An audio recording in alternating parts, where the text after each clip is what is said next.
News, सच जरूरी है। नमस्कार, आप देख रहे हैं MNS न्यूज लाइव। आप सभी का स्वागत है। मैं हूं आपके साथ मर्शिदा। ये जानते हैं देश और दुनिया की तमाम बड़ी खबरें। नीरज चोपड़ा ने वर्ल्ड चैंपियनशिप में जीता गोल्ड। इवेंट के 40 साल के इतिहास में पहली बार किसी भारतीय ने जीता सोना, पाकिस्तान के नदीम को सिल्वर। ओलंपिक में 120 साल में गोल्ड जीतने वाले पहले एथलेटिक नीरज चोपड़ा ने अब वर्ल्ड चैंपियनशिप में भी इतिहास रच दिया है। नीरज ने बुडापेस्ट में हुई वर्ल्ड एथलेटिक्स चैंपियनशिप में जेवलिन थ्रो का गोल्ड जीत लिया है। फाइनल में उन्होंने 88.17 मीटर में अपने बेस्ट एफर्ट के साथ गोल्डन कामयाबी हासिल की है। नीरज की ऐतिहासिक जीत पर प्रधानमंत्री नरेंद्र मोदी ने ट्वीट किया है, प्रतिभाशाली नीरज चोपड़ा ने अपना सर्वश्रेष्ठ दिखाया है। उनका समर्पण, सटीकता और जुनून उन्हें न सिर्फ एथलेटिक्स में चैंपियन बनाता है बल्कि पूरे खेल जगत में उन्हें उत्कृष्टता का प्रतीक बनाता है। वर्ल्ड एथलेटिक्स चैंपियनशिप में गोल्ड मेडल जीतने पर आपको बधाई। यह चैंपियनशिप 1983 से हो रही है और पहली बार किसी भारतीय एथलेटिक ने गोल्ड मेडल अपने नाम किया है। पाकिस्तान के अरशद नदीम ने सिल्वर जीता। उन्होंने 87.82 मीटर का बेस्ट एफर्ट निकाला। वर्ल्ड एथलेटिक्स चैंपियनशिप में यह भारत का ओवरऑल तीसरा मेडल है। पिछले सीजन में नीरज ने सिल्वर जीता था। महिला long jump Anju Bobby George ने 20 साल पहले 2003 में पेरिस में ब्रॉन्ज मेडल जीतकर अपने नाम करवाया। नीरज एक साथ ओलंपिक और वर्ल्ड चैंपियनशिप दोनों का गोल्ड जीतने वाले पहले भारतीय एथलेटिक बन गए। उन्होंने 2021 में हुए टोक्यो ओलंपिक में गोल्ड जीता था। भारत ओलंपिक में साल 1900 से शिरकत कर रहा है, लेकिन ट्रैक एंड फील्ड इवेंट्स में नीरज से सबसे पहले किसी भारतीय ने गोल्ड जीता। किसी भी कलर या मेडल नहीं जीता। नीरज ने पहले मिल्खा सिंह और PT उषा का अलग अलग ओलंपिक में चौथे स्थान पर रहना भारत को बेस्ट परफॉर्मेंस था। नीरज चोपड़ा इस चैंपियनशिप में पहले सीजन में ऐतिहासिक सिल्वर मेडल दिलाया था। नीरज चोपड़ा ने ओरेगोन में आयोजित प्रतियोगिता में 88.39 मीटर भाला फेंका था। उन्होंने मेडल के लिए भारत के 19 साल के लंबे इंतजार को समाप्त कर दिया है। हरियाणा से एक बड़ी खबर का निकल कर आ रही है। नूह में ब्रजमंडल यात्रा है आज, स्कूल, बैंक सब बंद। बाजारों में सन्नाटा, इंटरनेट पर रोक, 3 राज्यों की सीमाएं सील, मस्जिदों से अपील, घरों में ही रहे मुस्लिम। हरियाणा के नूह में विश्व हिंदू परिषद VHP और बजरंग दल के आह्वान पर आज सुबह 11 बजे दोबारा ब्रजमंडल यात्रा निकाली जा रही है।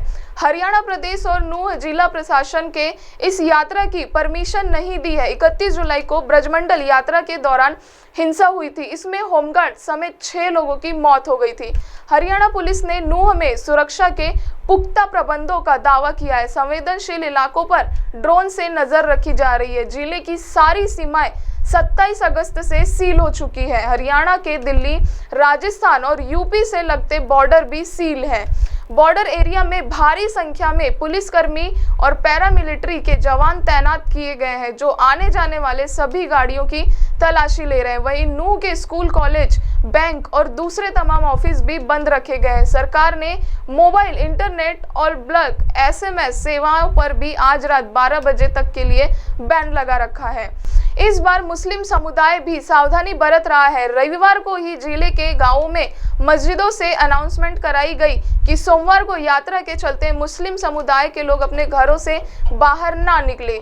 गांवों में भी किसी जगह 4 से अधिक लोग इकट्ठे ना हो, कोई भी अपने गांव से बाहर ना जाए। VHP ने ब्रजमंडल यात्रा का शेड्यूल जारी किया है। इसके मुताबिक सुबह 11 बजे नूह के नल्हर गांव स्थित ऐतिहासिक नल्हेश्वर महादेव मंदिर से जलाभिषेक के साथ यात्रा शुरू होगी। यहां से यात्रा नूह शहर से गुजरते हुए फिरोजापुर झिरका पहुंचेगी, सिंगार गांव में खत्म होगी। इस दौरान नल्हेश्वर मंदिर और फिरोजपुर, छिरका और सिंगार गांव के मंदिर में जलाभिषेक का कार्यक्रम होगा। VHP नेता आलोक कुमार ने बताया कि मेवात का इलाका संवेदनशील है, इसलिए हम 31 जुलाई को हिंसा की वजह से अधूरी रह गई यात्रा को छोटा करेंगे, लेकिन उसे छोड़ेंगे नहीं।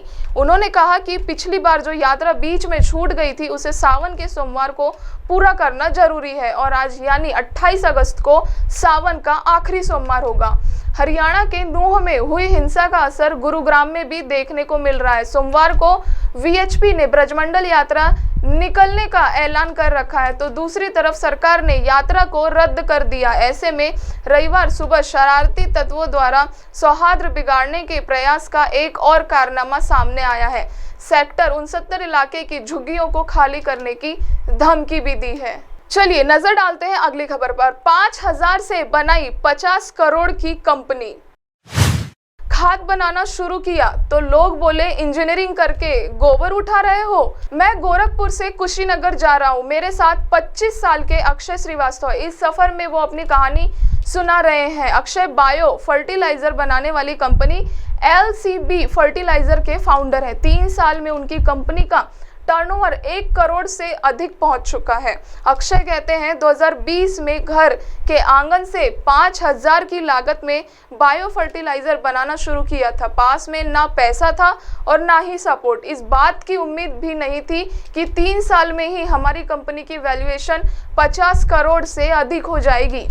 अक्षय के साथ मैं कुशीनगर स्थित उसके गांव बसडीला जा रहा हूं, जहां वो बायो फर्टिलाइजर बनाने का काम करते हैं। गांव में ही पूरा प्रोसेस होता है। संकीर्ण गलियों के बीच होते हुए मैं गांव में पहुंचा हूं। सड़क से सटे हुए पक्के मकान किनारे मवेशी बंधे हुए थे। अक्षय के घर पहुंचते ही सबसे पहले मेरी मुलाकात बरामदे में बैठे हुए पेरेंट्स से होती है। सामने एक स्टोर के पास कुछ स्टाफ बायो फर्टिलाइजर खाद बना रहे हैं।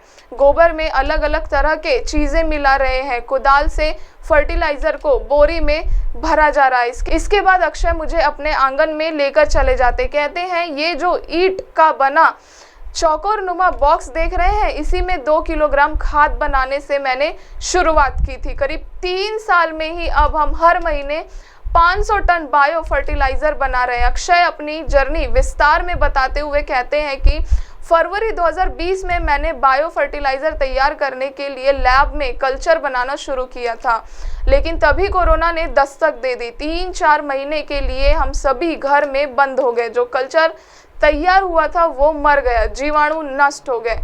इधर गांव के लोग रिश्तेदार कहने लगे जब गोबर ही उठाना था तो फिर इंजीनियरिंग क्यों की। माँ बाप ने पेट काटकर इंजीनियरिंग कराया, बेटा गोबर उठा रहा है। मेरे दोस्तों का बड़ी बड़ी कंपनियों में प्लेसमेंट हो चुका था। घर वाले भी परेशान थे कि आखिर मैं क्या कर रहा हूँ। मैं भी डिप्रेशन में जा रहा था। जब मैंने पहली बार खाद बनाई और उसका सैंपल अपने ग्रुप में भेजा तो एडवांस में ऑर्डर आने शुरू हो गए। पेमेंट भी एडवांस में आने लगे, जिससे मेरी गाड़ी चल पड़ी। प्रोडक्शन में टीम बढ़ने लगी। सबसे पहले हमने पूरे उत्तर प्रदेश में काम करना शुरू किया। अब आप हमारे चैनल को आपके मोबाइल पर भी देख सकते हैं। मोबाइल में देखने के लिए प्ले स्टोर से MNS news TV app download करें। इंस्टा, ट्विटर, फेसबुक और अन्य सोशल मीडिया प्लेटफॉर्म पर हमारा चैनल उपलब्ध है। आप हमारे चैनल को लाइव भी देख सकते हैं www.mnsnews.com पर। फिलहाल वक्त हो चुका है एक ब्रेक का। ब्रेक से लौटने के बाद देखेंगे देश और दुनिया की तमाम बड़ी खबरें। नमस्कार।